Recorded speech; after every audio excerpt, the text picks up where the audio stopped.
start by welcoming everybody.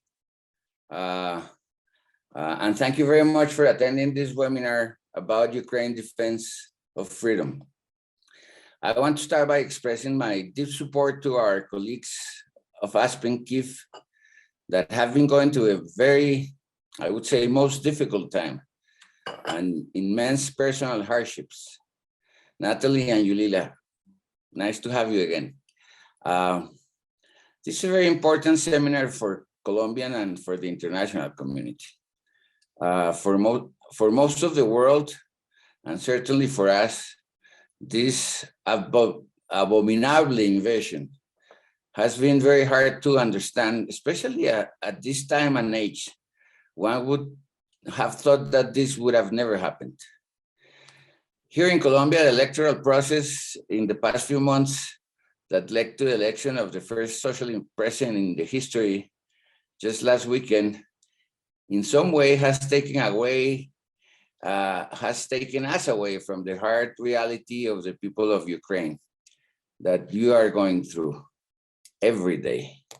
And as a result of this, I would say an unacceptable and disgusting situation. So this is a great opportunity for us to come out of our bubble interacting with experts on one of the most difficult problems the world is facing today. With unseen, I would say, and with irreparable consequences, not just for you in Ukraine and its brave people, but for everyone in the world, including Latin Americans. I want to thank Juan Carlos, he's here with me, who's going to be our moderator today. For Colombians, he needs no introduction, for he's been all around, especially with two very interesting experiences as Minister of Defense and also as Ambassador of Colombia to the United States. So that makes his presence here very viable. Thank you, Juan Carlos. Thank you.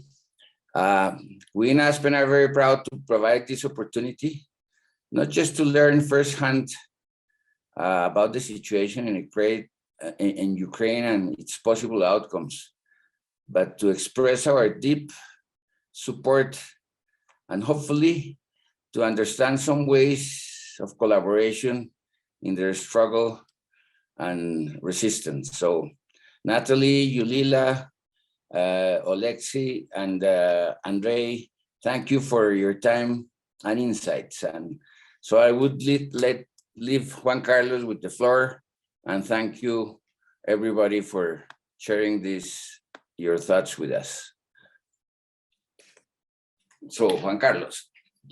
Thank you very much, Pablo, and thank you for the invitation, and thank you all for being here. For somebody, and the somebody are millions in the world who has been following the events that have been taking place in Ukraine. It is a marvelous opportunity to see the faces of Ukrainian people, of the heroic people of Ukraine that have been doing what you have been doing in the way you have been doing it. It is absolutely admirable, and deserves the respect and the recognition of the entire world.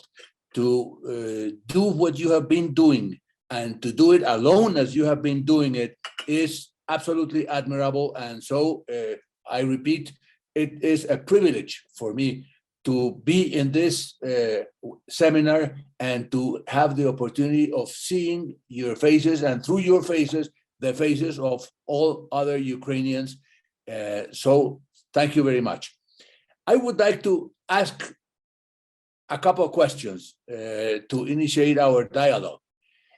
Number one is, how can you explain what you have been able to do and what you are still doing in terms of resisting for as long as you have resisted, without giving away, or without, as we would say, using expressions of boxing, throwing the towel away or something like that?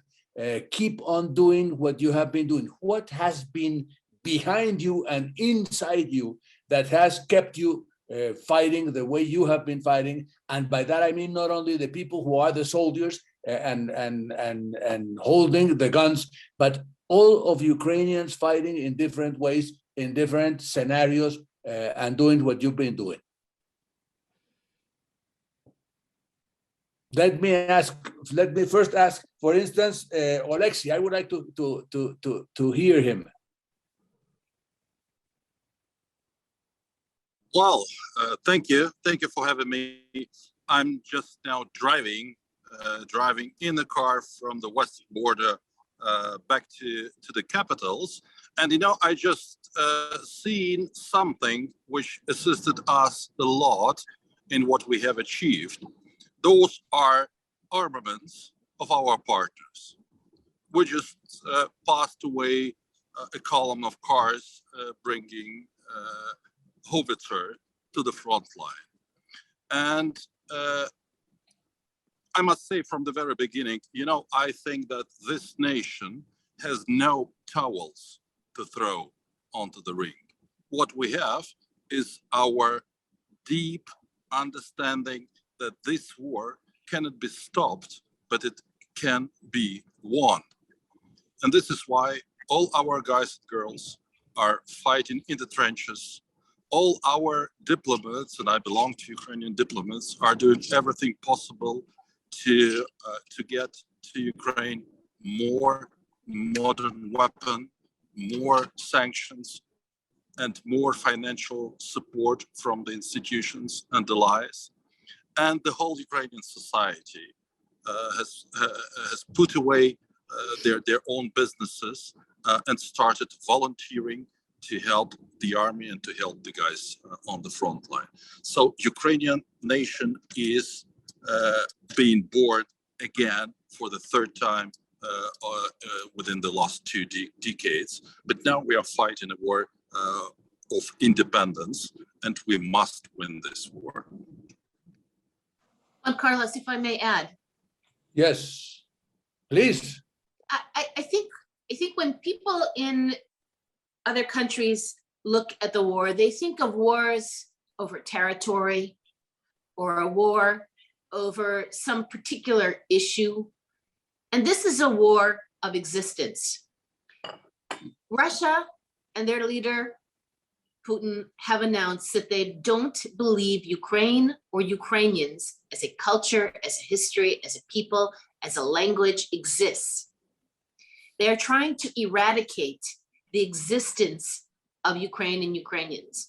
That is their announced, discussed on their television constantly.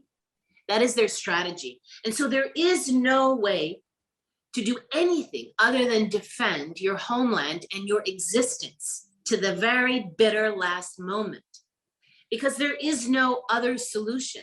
There is no territorial solution. There is no separate law that allows for another language solution. All of those things have been ongoing for decades. And frankly speaking, and many in Latin America will understand this Russian imperialism, this colonialism is hundreds of years old.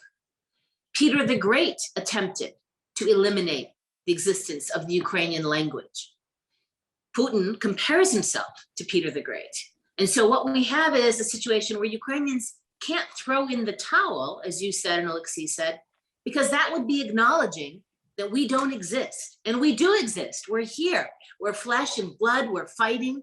We're volunteering. We're serving humanitarian. We're serving food to people who have no food. We're taking people into our homes all over the world.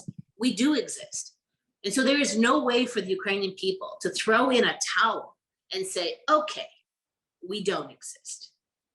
I think this is really existential, and that's different than many wars that have been fought throughout history. Many wars have been fought in Europe, many wars fought in other parts of the world, because it is existential.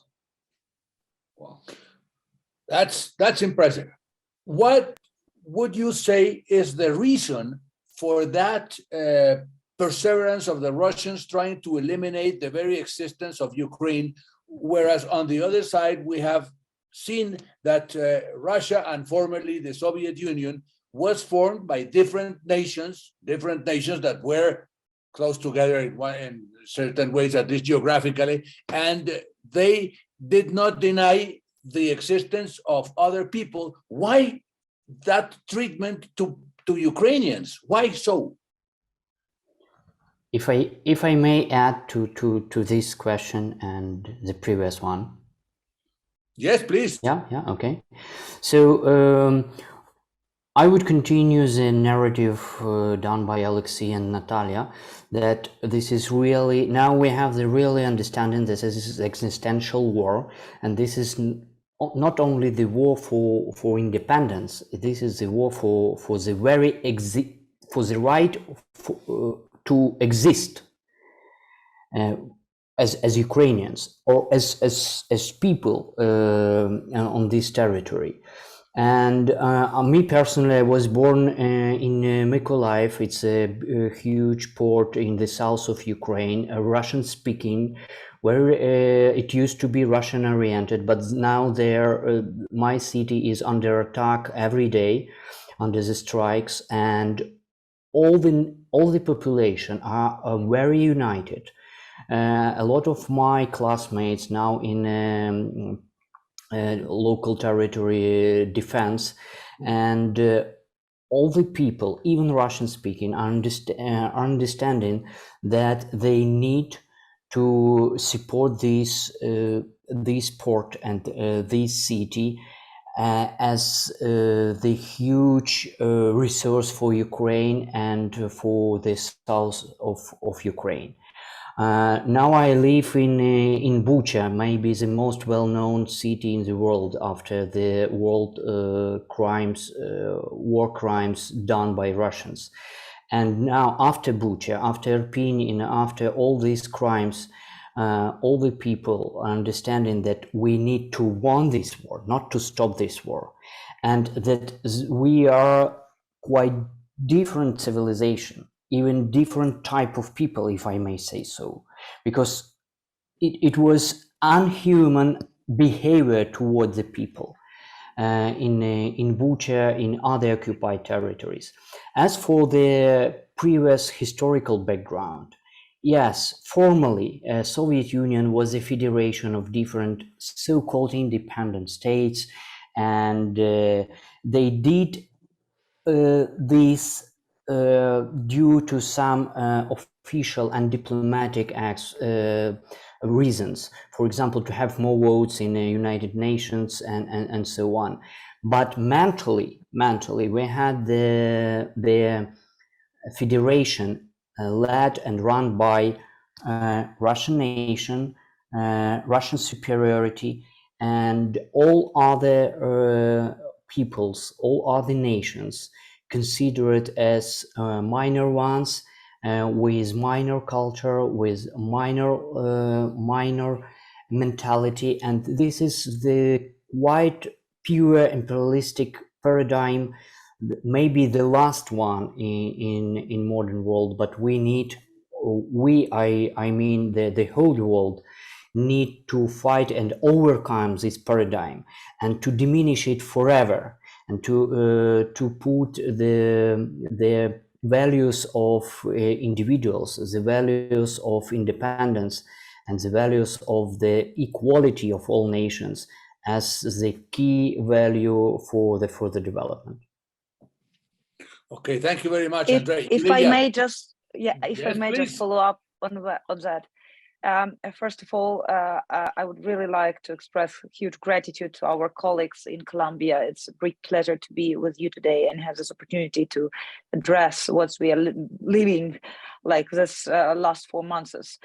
But answering your questions and follow up of what Andriy just said, like we at Aspen, we talk a lot about values. And when we talk about values, we talk not about some declarations somebody would like to show or express. We talk about actions, and we understand values as a mechanism how you take this or those decisions. So it's not what you say, it's how you act, like Americans and British said, like walk the talk.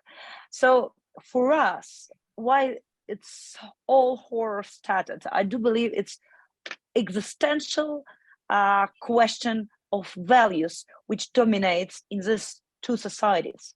Even though we had like some historical common events, like we are so different, Ukrainians and Russians, based on values we live and the way how we live.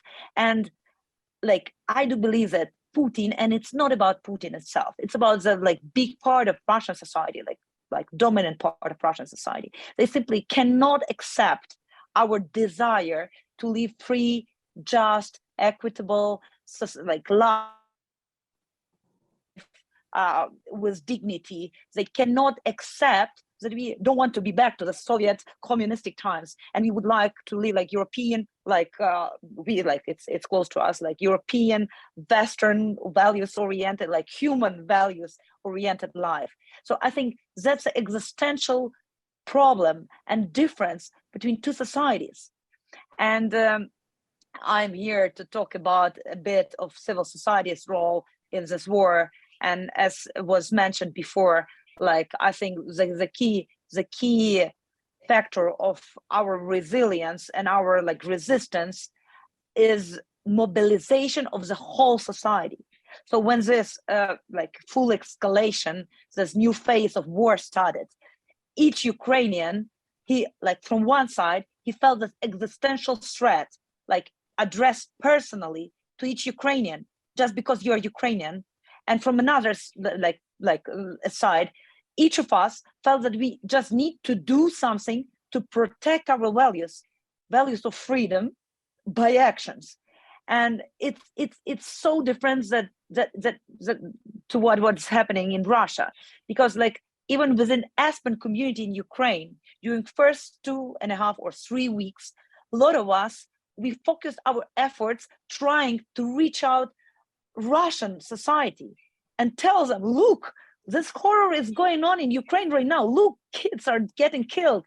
Look, your soldiers are raping our women and burning them afterwards. We're trying to tell them the truth, just trying to like wake them up. But it like no result. No result. Propaganda, yes, partially propaganda, like brainwashing, yes. But like in this moment, it really doesn't even matter, because we have like a society which really supports this terror. And that's a big difference. And that's what it's really important to understand. And that's why we are doing all these events, simply to tell the motivation and the real like substance of what is going on, and why it's not about like the negotiation process, not, and like they will never stop, because these values, which are so important for us, are so like far away and not shared by their society. And that's the key, the key difference, I believe. And this is long before the war. I think that's what people need to understand. Ukrainians have understood, because it's a neighbor next door, how different these societies are. And they've made their choice year after year after year, decade after decade now. Russians don't enjoy any freedom of religion, for example. And Ukrainians enjoy broad freedom of religion, to believe, not believe, mosques, synagogues, evangelicals, Roman Catholic, Orthodox, multiple Orthodox church, you name it. There's a Mormon tabernacle in Kiev. Mormons are illegal in Russia.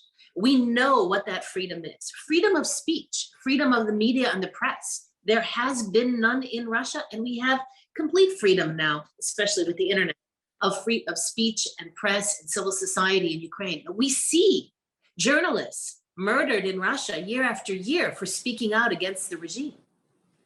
We have freedom of sexual orientation in Ukraine. That's illegal in Russia. And so this value system that Yuliya is describing doesn't come to us, this change, just because of the war. We've identified with a certain set of values as a nation, and that's unacceptable to our Eastern neighbor, just as their system of values is unacceptable to us.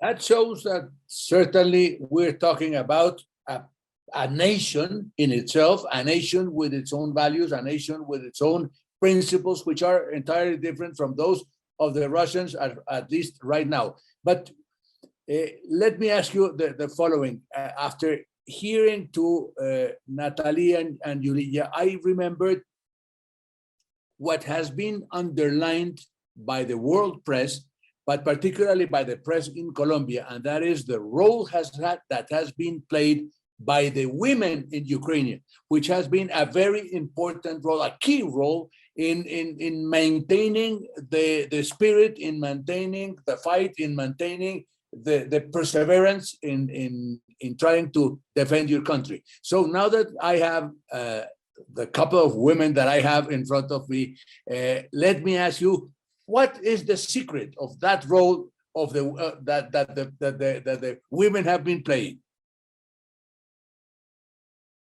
I see Oleksii and Andriy kind of looking at us, waiting to hear how we answer, just to see whether it's an acceptable answer or not. I'll just speak for myself. I think women have held a very, very, very important role in the family, in the maintenance of culture, in history, and in business and in government more and more in Ukraine. I would never say that it's enough. I'll always say that I think there should be more women at the table, women at the negotiation table, women at the deciding decisive roles. But I think Ukrainian culture has been inspired by women, and I think women continue to play an important role. I just don't want to underestimate how important the men are. Now, I say that I think we have a very united front here between men and women in Ukraine on this issue. Women are fighting in the armed forces. Women are in the medical field, in the MASH units on the front lines. Women are prisoners of war.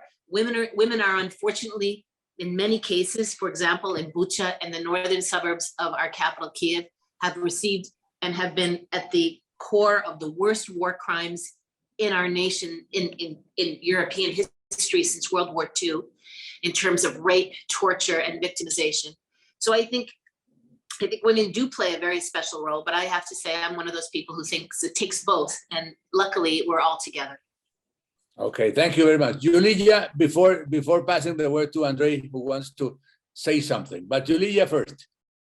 I will leave the place to Andriy, but I do fully agree with Natalie. So, when the war started, the most inspiring thing was the unity of the whole society. So society united immediately, it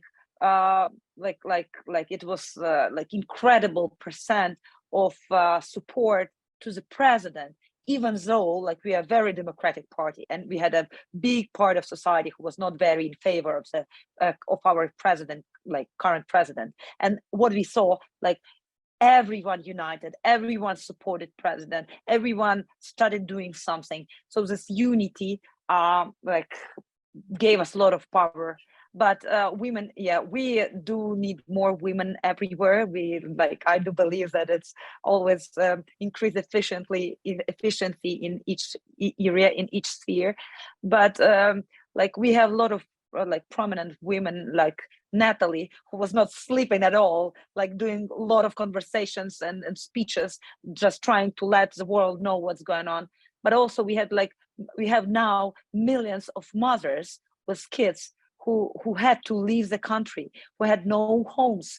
And me having 3 small kids, I know how not easy there is sometimes just manage this operational things. And when you drive to nowhere, in full uncertainty. So I think this understanding of meaning, what are we fighting for? It gives people power and resilience, and it's not easy, but we trained this resilience because we have so much more work to do after the victory, and after we believe Ukraine prevail. So I think the role of women is very important, but I believe and we will add more. It's not very nice us to praise women, it's better to hear from a man. Andriy. I would like just to mention that at this moment about 40,000 women are fighting with arms now, fighting and protecting us and protecting the territory of Ukraine and the existence of Ukraine. It's a huge amount. It's unbelievable to have such amount in Russia, for example. And this is all today's processes are not occasional. This is a continuation of historical and traditional and of our cultural pattern. And our difference between these culture, Russian and Ukrainian, you could ask every ordinary Ukrainian man, and this is not strange for him, for this ordinary man, that about the huge role of a woman in every field of everyday life. It's natural for our history, yeah, because we had a lot of freedoms for women for ages, and only some Russian tradition, some religion Russian tradition put some burdens and limits to women development and to role of women in society, in family, and so on. But naturally, we as Ukrainians has a long tradition of having a leader of women leadership in our society. So I would like to emphasize that all the processes are not just some cases. This is the continuation of long tradition and history in our culture and our outlook and our worldview. Okay, thank you very much. Oleksii, formerly you were mentioning the armaments that have been partially supplied by your Western allies and people supporting you. How is the situation in terms of armament? Because usually the press says that the difference in armament between the Russians and the Ukrainians is so huge that it is almost a miracle to be able to defend yourselves and to protect your country with the armament that you have. How much has the collaboration of the Western world helped you in providing what you need in order to confront the Russian enemy? Look, it all started back in the years when the Americans started providing us with very important high precision anti-tank equipment, so-called javelins, and the Brits started providing our army with NLAWs. This was exactly the thing we needed by the beginning of this large-scale invasion. Second important element was that after we pushed Russians back from my hometown and from our capital, Kiev, the needs have changed. And we approached all the partners to get more armored vehicles and artillery. So now, actually, we are in that phase of war, which is an artillery war, and Russians have upper hand because their stocks are really immense. What we managed to do is to get first Western equipment, Western howitzers. Now Western countries start providing us with multiple launch rocket systems. This is very important, and with high precision anti-ship rockets, which helps us in having Russian pushed away from Odessa and from our coast. So what we need most now is the anti-aircraft defense systems, because just imagine every day from 10 to 15 cruise missiles are being fired upon our cities and critical and civilian infrastructures. So this is where we see that our partners, well, nobody could not imagine on I think we're having some connection trouble with Oleksii. That's right. Yeah.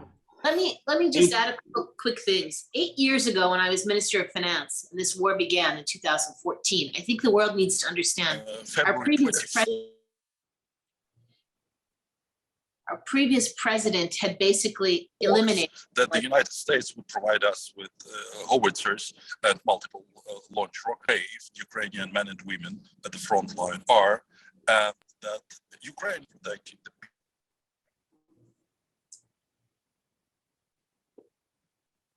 I think for the sake of this, Yuliya, can you get in touch with Oleksii? Tell him that he's cutting out. There, he's gone. So let me think. 8 years ago, when this war began, and in February of 2014, with the illegal occupation and annexation of Crimea, we had no military. The previous administration had, in essence, eliminated it. There had been a Russian national managing the Ministry of Defense. They'd sold off. All we had left were either battered and or spare parts, if anything, in terms of equipment. There had been no true training. And so it's over these 8 years, in response to this war, but as clearly necessary, that a true military was built. The US, Canada, and Britain helped us to train our soldiers. The entire Ukrainian military has been receiving a substantial amount of Ukrainian funds since 2015. 5% of GDP has gone towards national security, meaning the Ministry of Interior, the National Guard, and the Army, the Armed Forces. And what you see today, that incredibly brave, courageous, thoughtful, well-organized, disciplined army is an army that was built over the last 8 years in the throes of a war that has been ongoing in the East for those 8 years. And so, yes, the Western military support is absolutely necessary that Oleksii was describing, and I see he's back. But not only was that, I mean, you couldn't put it into the hands of a military that didn't know how to function. That equipment is capable of helping and giving us the edge because of the military that was built over the 8 years by Ukrainians, and the sacrifice has been made by them to do this in a way that, as you're seeing, is very different than the Russian military. The second largest military in the world seems to have, morale problems, seems to have management problems, seems to have a lack of training for many. The conscripts that they're using seem to be not trained properly. So it may be an overwhelming force, physically in numbers, but you have an overwhelming sense of duty, patriotism, commitment, and professionalism in the Ukrainian army, which is balancing this out together with those Western armaments that Oleksii is describing. And Oleksii, you're back. We missed the last part of your conversation. Yes. So Please, actually, Oleksii, we lost you in the last part of what you were explaining us. So actually, what I wanted to highlight that actually on the 24th of February, nobody could have imagined that in June, Ukraine will be using that weapon which is being provided right now. Nobody could ever imagine that we would stand and hold the line for 4 months. And now everybody is really keen to give to us the assistance we need. But what we need most, and this is a very important message which has been sent to all the capitals, more artillery and more anti-aircraft and anti-missile defense system. Why? Because every day from 10 to 14 to 15 cruise missiles is being fired on Ukraine by Russians. And we need to stop that, and we need to make sure that Ukrainians do not wake up every 2 times every single night from air raid sirens. They don't need to go downstairs in the basement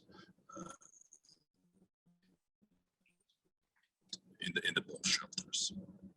Okay, thank you, Oleksii. Well, this dialogue and the opportunity to listen to what you were telling us is so interesting for our people that no wonder the participation that we are having of people who are with us and probably do have questions that they would ask themselves and I would encourage them to write them and in the chat to write the questions, and we're going to pass them to our Ukrainian friends so that they can answer to them. Another question that I have right now: how come that you were talking about the very existence of Ukraine, that what is at stake is the very existence of Ukraine, whereas sometimes the Russians, particularly the Russian government, is just claiming that they want simply to free or liberate some parts of the east of Ukraine, which are more Russian than they are Ukrainians, and that they are not pursuing the purpose of eliminating Ukraine. I would like to hear something in that regard. I mean, is it true that what they say, that it is just the eastern provinces of Ukraine, or is it the entire Ukraine that is at stake? Of course, I know, I heard what you said about the existence of Ukraine, but geographically speaking, what is at stake right now? I'll just say very quickly, they attempted to invade Kiev from the very beginning. So the argument that it's just the east does not work. In addition, they've invaded in the south, as Andriy talked about his hometown of Makeiev. That's not the east. So geographically, it's not true. But moreover, the mythology of them liberating Russian-speaking people from fascism, Nazism, is completely false and artificial. In fact, all you need to understand how false and artificial that mythology is that they use is to understand that the greatest number of people who have been killed are Russian speakers in eastern and southern Ukraine, who they came to free, they murdered. And so there can't be any logic in freeing and liberating a people while they pound every square inch into dust. If we look at the city of Mariupol, I don't know, maybe the third or fourth largest city in Ukraine, it looks like dust. It looks like pictures of Grozny, Aleppo, and Mariupol are the same. It's all dust. That's not a liberation of anyone. That's an absolute destruction and devastation. And so for me, those arguments are complete and pure mythology used to hide the reality, which we described to you earlier, which is a desire to eliminate Ukraine. And just to add here very briefly, we had another example, Kherson, when the people were protesting with Ukrainian flags, with no arms, and just stopping tanks by their hands. And we found near Bucha a few journals like diary journals of the Russian soldiers, where they are writing like their notes that they were told they will be greeted by locals with Russian flags and with flowers, etc. But it never happened.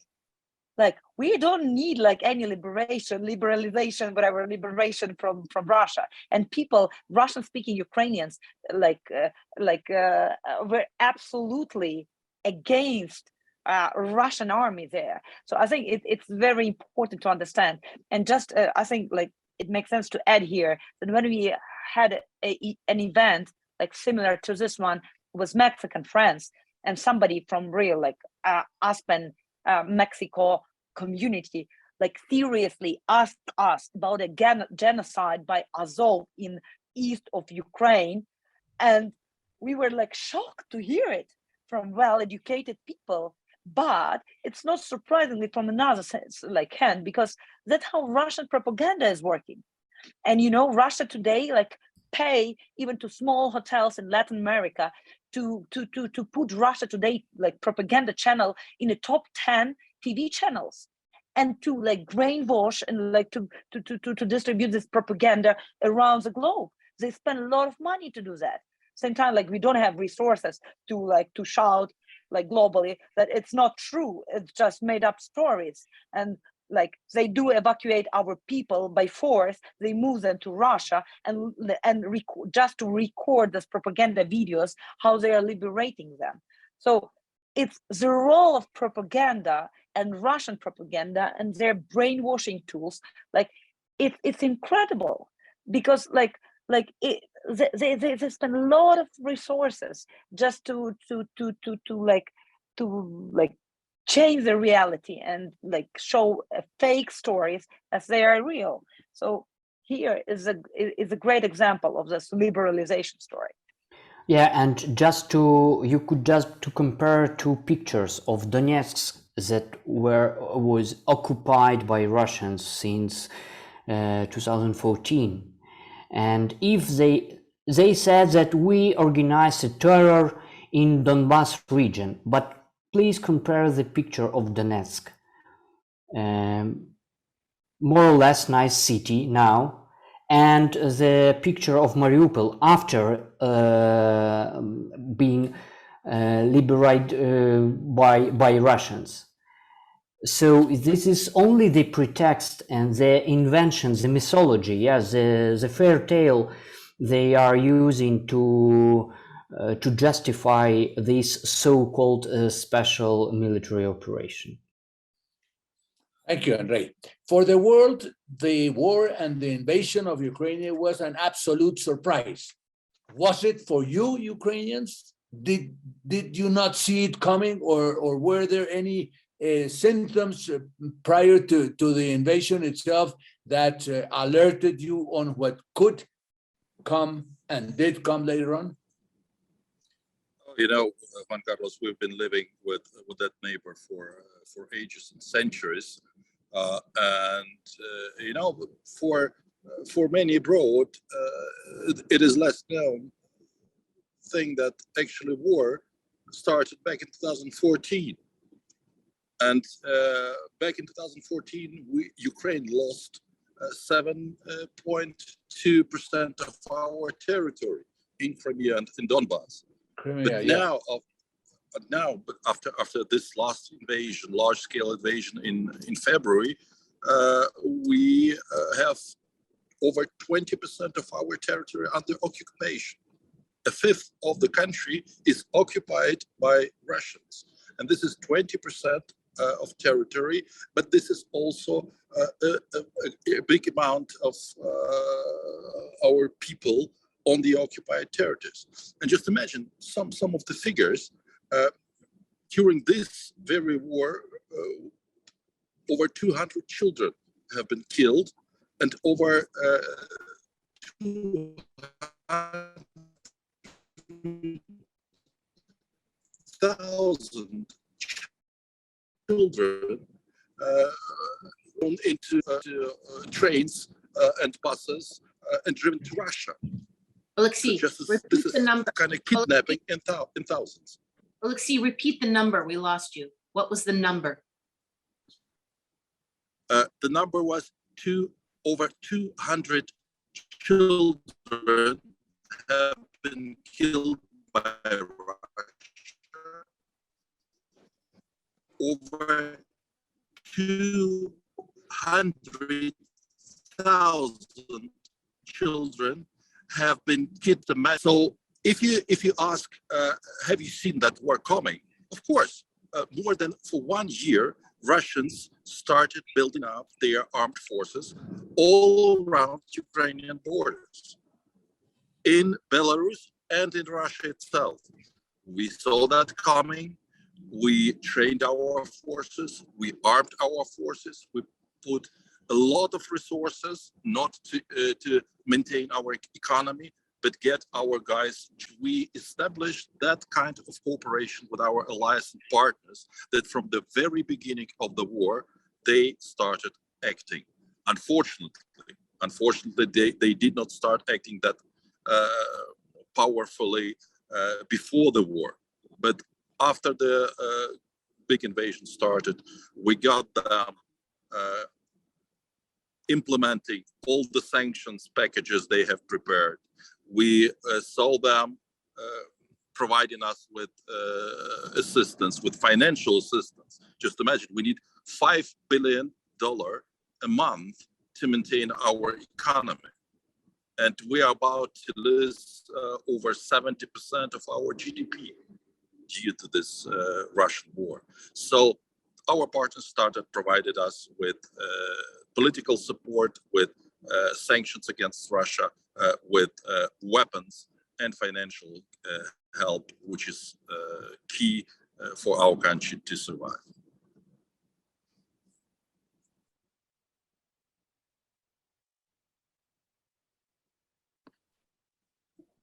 Andriy, would you like to add something to that? Yeah, we saw the preparations, and together with our Western partners, and not only Western partners, but we saw all these preparations, but we did have hopes that maybe this is part of diplomatic bargaining or something like this. But after the Monday speech of Mr. Putin, it was on Monday before the Thursday when the war started.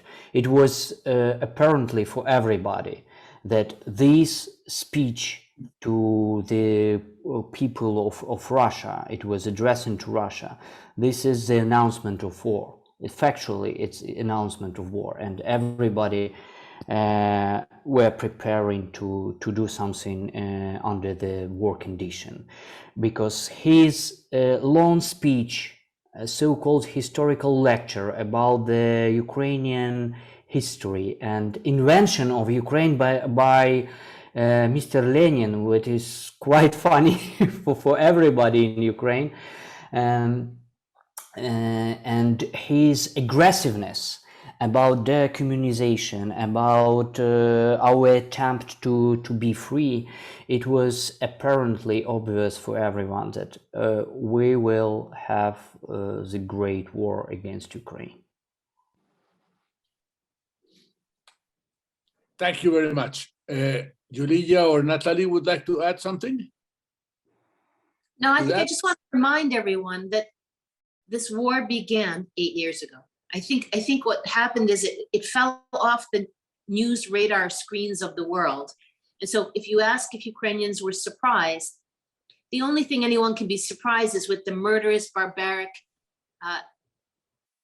tools that have been used against civilians. I think no one could in their right mind expect rape of 10-month-old children. So that you could never expect, you could never conceive of the type of barbarism that is being delivered upon the Ukrainian people. But this war has been ongoing, and we've been knowledgeable about our neighbor for hundreds of years. And so I think it's not the war that surprises us, it's the techniques and tactics, the inhuman tactics that they use against the Ukrainian people. When I had the opportunity of my life of interacting with the military, I learned something that I want to ask you about, and that is that usually in wars, there are two kinds of elements that play a very important role. Number one, of course, armaments. And number one, what they used to call the intangibles. And in my opinion, the intangibles have played such a role in your war that I would like to listen whatever you have to say, your comments about that. What have the intangibles been able to do in replacement of, in lieu of armaments in some cases, and in other cases, in support of armaments? I'll start. I talked about this earlier. There are multiple intangibles that play on to the Ukrainian side. Number one, it's our home. We're in our home, we're defending our homeland. And they are foreigners who don't know the roads, they don't know the trees, they don't know the forests, they don't understand our home. It is our home. And so it is always going to be easier to defend your homeland, and we have that going for us. Second is the cause of the war. For the Ukrainian military, it is a defense, again, of not just physical land, but of their own people, of their sons, their daughters, their grandchildren, their friends. And again, you have an aggressor who has sent people in from, in particular, like the Far East.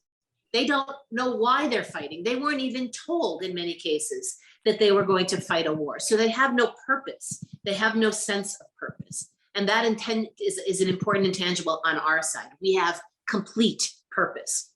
The third intangible that I listed is morale and management. our military has been trained in a way where soldiers are given authority to do what they believe is correct without waiting for a general to give them a direction. That doesn't mean that it is a completely independent, everyone doing what they want, but there is a level of authority that every soldier has. And you see how well that works in terms of fighting. And the opposite is true with the Russians, who send their generals out to the front lines to give instructions and give instructions. And those generals are being killed in the front line. I think, I don't know, maybe Oleksii or Andriy can tell us, but at least 9, from what I recall, at least 9 generals have been killed in the field. And the reason the generals are going out to the field is because they have an army that has no sense of independence, independent thought, independent action, and they only know how to take a direction from a general who has to physically go there and give them instructions. And so those are the intangibles that I think about when I think about the value of what we have in our military versus the Russians. Thank you very much. Yuliya, absolutely right. And this is the key difference, the certain tangible that mentioned by Natalia. It's the key difference between our structure and management system in army and there. And we used to be and to use the same structure beforehand. But due to NATO partnership and due to our mutual drills and trainings with the Western partners, we changed completely the management system, and we really give some freedom and authority here for the people, for the officers who are in the fields. To decide and to rule the situation, the operational algorithm. And now we have the perpetual changes in high rank generals in Russian army, and they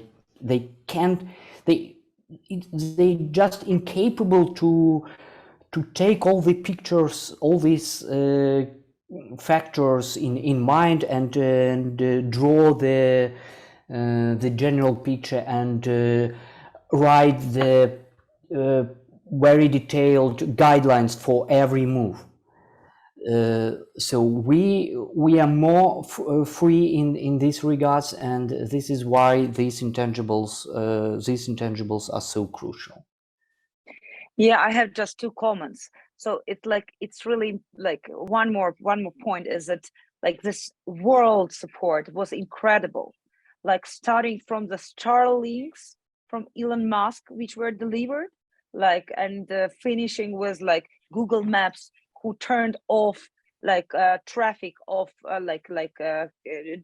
traffic tracking in Ukraine, not letting Russians to see where the convoys of like arms are delivering, like where they are going. So like I think that was also powerful support from the whole world, IT world, digital world. Like hackers were united to help us, and that was important thing. But also it's important to remember that Russia was preparing for this war for like decades, and a lot of people, like when they're talking about Russian army, they said like, oh my God, that like they're so undertrained, they're so like weak.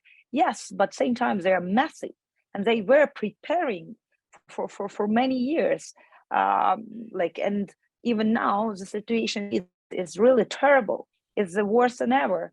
And just because we don't have enough people, enough arms, enough ammunition, and that's why we are trying to explain what's going on to the whole world and ask that we need more arms today to defend ourselves, because we are fighting with the like biggest, maybe not like most efficient, but biggest armies in the world. And it's also important to keep in mind and not forget it when we are talking about the like real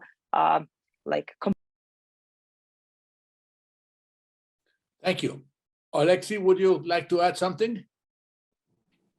Well, I think it might not be intangible, but that's a key feature, key difference between Ukrainians and Russians. What they send to the trenches or to the occupied territories to fight. They send meat, they send resources and personalities. They do not, that we care for every person, protect our homeland, for every person who is helping to protect that land.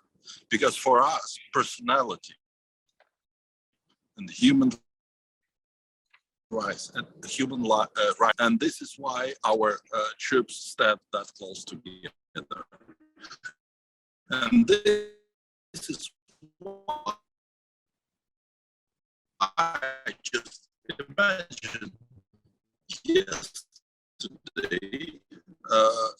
a famous guy and producers on the people of Ukraine to spend money. Heavy fighter drone of Bayraktar, which is really key. I see that you do not hear me, unfortunately, we do, but connection. There are moments in which we lose you. Okay, good. We have you now. We can get the picture anyway. Okay, good. At least the picture.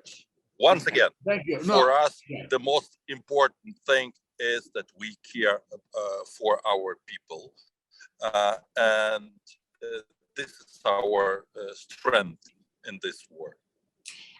I'll extrapolate, if I can, on Oleksii's point about how we care about people. In particular, we care about our own military. I give as an example, and it's a morale issue for our military. We don't leave our men on the field of battle. In fact, when we have someone who's been killed in the war, he comes home a hero. And in the village where that young man or woman is from, when they bring the coffin through the street for the funeral procession, the people of that town line up on either side of the road on their knees to welcome, to out of respect for their war hero. Russians have not been taking their generals off the field of battle, let alone their soldiers.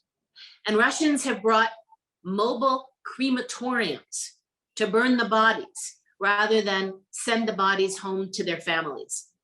Think about the morale for those living in a military. When you greet your unfortunate deceased as heroes, or whether you burn their bodies on the front and not tell the families if they've been lost.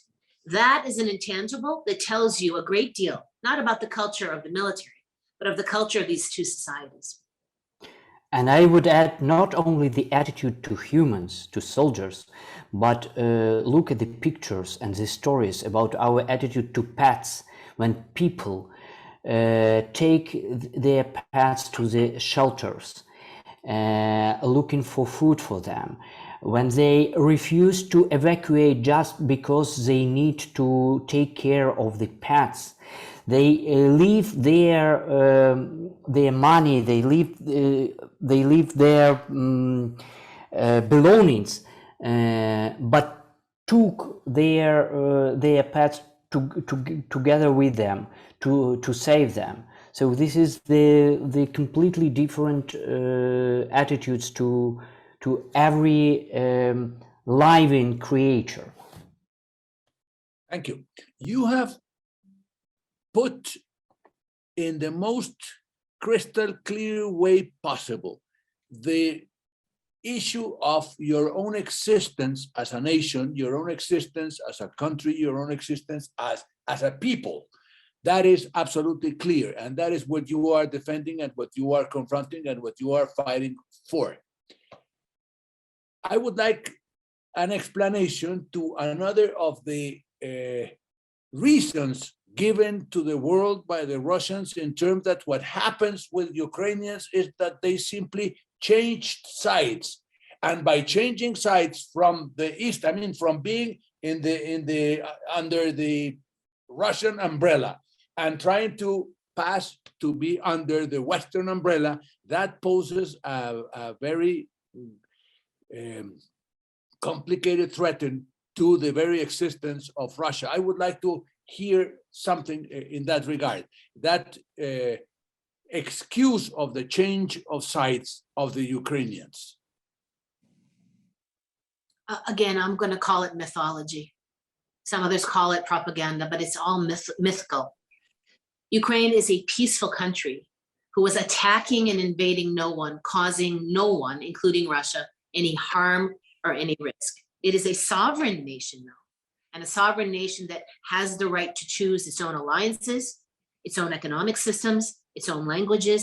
It is a sovereign nation. There aren't the concept that Ukraine was creating more risk for Russia on its borders has been proven false again during the war, in that you now have more countries wanting to be in NATO than you had before the war. So if they're looking at their borders, now Finland and Sweden want to be part of NATO because Russia has shown itself to be an untrustworthy neighbor, a dangerous neighbor. I don't believe that this as an example of might versus right, of an autocracy over a democracy. I think the precedent that this sets, if we begin to believe that Russia has a right to its sphere of interest, means that you are going to see all kinds of nations being threatened by their bullying neighbors in Latin America, in Africa. Our borders, the borders that have been set over hundreds of years in different ways, don't always match history, don't always match ethnic groups. I think one of the single most valuable pronouncements the night the war began and the UN Security Council was in session and Russia was chairing that session was the Kenyan representative, who said that if we allow autocrats and bullies to rewrite our borders, all of Africa will be at war tomorrow because none of the borders are perfectly designed. In the Middle East, none of them are perfectly designed. And so if we have an agreement that a larger neighbor gets to dictate the smaller neighbor's choices, their alliances, their economic ties, then the entire world will be in flux and at war. There's a reason why post-World War II, the Helsinki principles were put in place to stop this type of warring, to say the borders are the borders. We accept the borders. Crimea is part of Ukraine. Donbass is part of Ukraine. Those are the borders. They were agreed on by the Russian Federation, the Belarus and Ukraine during the breakup of the Soviet Union. They agreed on in the Budapest Memorandum in 1994, where Russia signed and provided security assurances to Ukraine when it gave up the third largest nuclear stockpile. You don't just get to change your mind 15 years later and say, we don't agree with those borders and we believe you need to act differently. That precedent is too dangerous for the world, and the world can't allow that precedent to be set with Ukraine. Thank you. We have so far spoken about the main actors of this war, being they, of course, the Ukrainian army, the Ukrainian people, the Russian army, and the Russian government. But we have not yet talked about the Russian people. What do we know about them, and what does the ordinary Russian citizen think about this war? How does it consider? What do you know about it? And how can we get them to get the real message of what really is going on in that war? Maybe I'll start very briefly. I mentioned before, but like what we were trying to do is exactly what you just mentioned. So for 3 weeks, we get like top influencers of Ukrainians, like Ukrainian influencers, like singers, bloggers, like Instagram stars, who were trying to reach out to their audiences, millions of people in Russia, trying to tell them what's going on. And as I mentioned, no result. The support of regular Russians of cruel war was increasing. And that's why, like, we gave up, because like these people, we were trying to reach out and ask them, go protest against war, because if it's millions of people in the main Moscow, they will not arrest all of you. Like, it will never happen. But what we've seen, it was like 10,000 people protesting against war in Russia, in Moscow, or like alone, like how it's called, like single protests. Like one mom was a A4 paper saying I'm against war, and she was, of course. So that's why it's important to not be misled with the new propaganda messages which Russia, especially Russian oligarchy, is trying to push around the world. That maybe it's one person, Putin, decides, and it's not about Russian people, because Russian people are not fighting, and like, so it's another big campaign which is widely distributed right now, and it's a very, very like dangerous topic, because from one side we know how democracy works, and we know like that actually people have some tools how they could influence or like what's going on now. And from another like perspective, I think we will reach this topic as well today, like about sanctions and why this economic pressure is so important. Like it's not about one person, it's about the society, which is really so different in values and which supports this cruel war which is going on. And just one very short example, like we capture from like our security service capture from time to time phone calls from Russians, like Russian soldiers calling their families. And after hearing the phone calls which was captured, when a Russian soldier called her wife, and they had 2 kids because 2 of them were recognized and identified, and he said like, I'm like raping Ukrainian women here, and she said like, oh yeah, you should do that, but don't tell me, but go and rape Ukrainian women. Even if soldiers are under drugs or whatever, what's wrong with this like lady, a mother of 2 kids, who tell his husband go and rape Ukrainian women? And that's an answer about Russian people and Russian culture and their vision of life and of their support of this war. I'll stop here and we'll. Thank you. Juan Oleksii? Carlos, maybe just to say a few words about it, just ask yourself, how many Russians have you met in the recent month who approached you and said, oh, I feel so sorry for what Russia, for what my compatriots are doing to Ukrainians. And I feel so responsible for that I did not spoke out, that I did nothing to stop this regime from committing war crimes. So over 80% of Russians support this war. Over 80% of Russians want Ukrainians to be killed, raped, and wants even the whole world. They're threatening the world with nukes. This is the only possibility for them to be important. So I say that this nation is sick, and I really do not care about educating them right now, because first thing we must do is to win over Russia and to drive them out of Ukraine. And then I do very hope that the whole international community would assist us in converting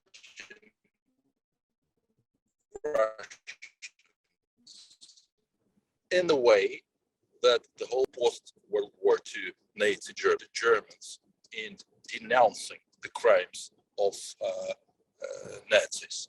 So I expect such a denazification would be completed, but unfortunately it would take not years, but decades after we win this. It's clear. So that demonstrates that what we saw, especially at the beginning of the war, of demonstrations in different places of Russia of people that were complaining against their government, complaining against the world, showing their discomfort and their opposition reflects only the thought of a minority of Russians? Tiny minority. Wow. Yes, because there are unbelievable. like so-called good Russians. Like there are people who are sorry, who are donating money. But it's not the topic we would like to discuss today. And we don't have time to search for these good Russians now. I think if you read the writing of Garry Kasparov as an example, and he's Russian, you'll have a sense from a Russian of what's going on in Russia, and you don't have to believe a Ukrainian. So I think I recommend people follow Garry Kasparov to see how he's describing the situation there and what's happened to the Russian people. I think it's perhaps people won't trust a Ukrainian right now in war saying what's going on there. Trust another Russian, a Russian who tried to engage in the political system, tried to reform that political system, was defeated in many ways, but continues to speak bravely on behalf of Russians who are not being brainwashed. And then another question. The plural sanctions that the West has imposed to Russia in different ways and that have been so loudly spoken about, have they had any significance in this war, in trying to end the war, in the purpose of stopping the Russians from doing what they are doing, or have they been good for nothing? So let me speak then about sanctions. I'm supposed to be the sanctions man in our government. Look, we reinvented sanctions in the last 4 months. Earlier on, sanctions were a tool to stop somebody from doing something. But we figured out that sanctions are, in this very situation, rather a punitive instrument. And I say that sanctions of today is a weapon, is a last diplomatic resort before launching a real weapon. And if this sanctions weapon is being used smartly, in a smart way, then it would have its impact, but sanctions will have their impact only in mid to long-term perspective. So what we did with our partners, first, we sanctioned persons, but this is a rather simple stuff. If you sanction a general or a deputy minister of Russia, he would not go for vacation to Europe anymore. But his family members that might be studying in the UK and the US or Europe, they would feel that pressure. So targeted personal sanctions is one important step. Second, and most important, are economic sanctions. Those economic sanctions we have imposed together with the sanctions coalition, which has now over 40 countries in that. The economic sanctions stop Russians from using their most important industries being financed. Look at the gas, which will be sanctioned soon.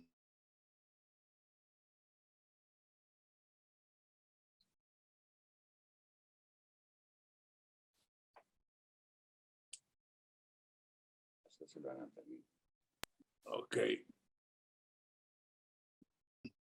Natalie, maybe you could step in, but you're muted. You're muted, Natalie. You're muted. Oleksii, can you continue? We can't hear you. Well, let me try. I think the world can't think about by the UK.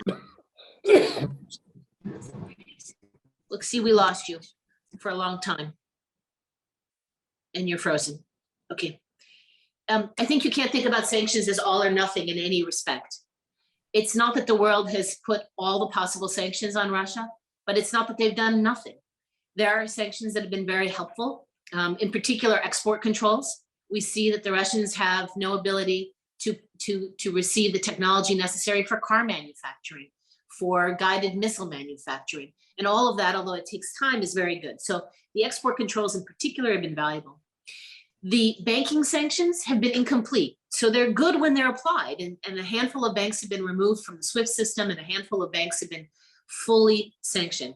But there are hundreds of banks. So if what we're trying to do is ensure that no transactions can happen and that the Russian people don't have comfort in using their ATMs, we haven't accomplished that yet. There are still hundreds of banks that need to be sanctioned.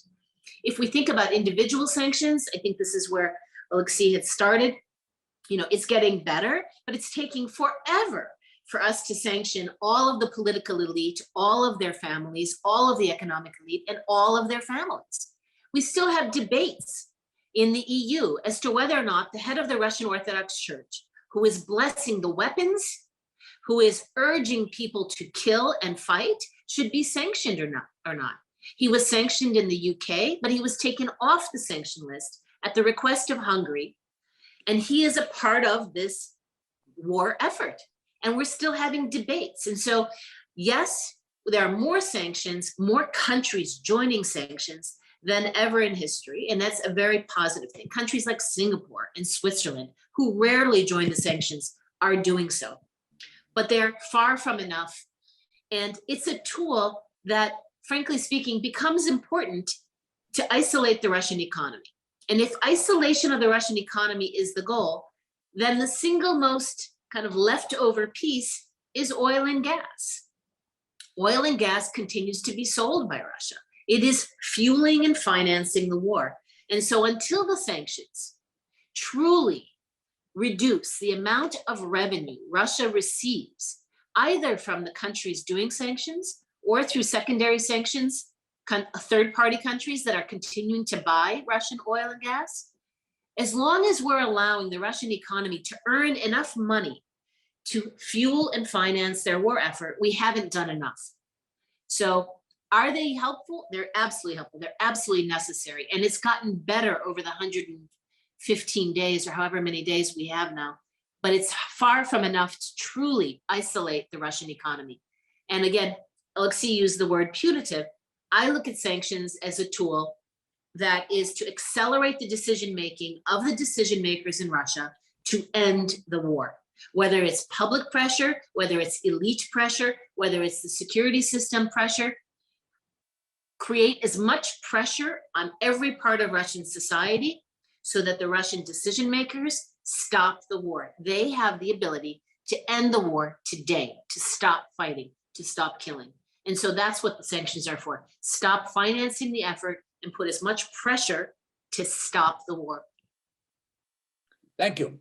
And that leads me to last question that has been even asked in the chat by some of the people who have been attending the seminar with us.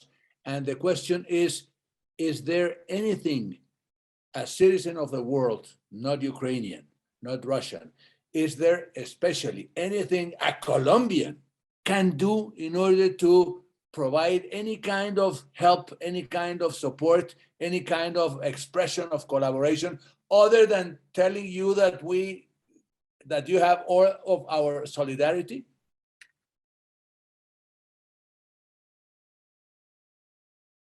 Who wants to start? Okay, I'll go quickly through it. Yes, there is so much you can do. Number one, you can urge your government to join in the sanctions regime, to stop purchasing products, to stop doing business, to isolate the Russian economy. You all have a democracy. You've just elected a new president. You have an opportunity to change the policies to be more specific with regard to sanctions against Russia and Belarus, which is participating and providing a platform for this war.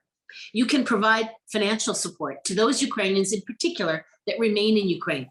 There's been an enormous amount of outpouring of compassion for the 6 million Ukrainians who are refugees in Europe. But there are very few organizations that actually help Ukrainians who remain in Ukraine, 8 million internally displaced people in Ukraine. So there are organizations like Jose Andres World Central Kitchen, who feeds people in Ukraine. There are groups called Blue Check. Blue Check is an organization that checks Ukrainian NGOs and provides confidence to people who want to provide money to Ukrainian NGOs who are on the ground, who have logistics. There are so many needs that Colombians and others in Latin America understand so well.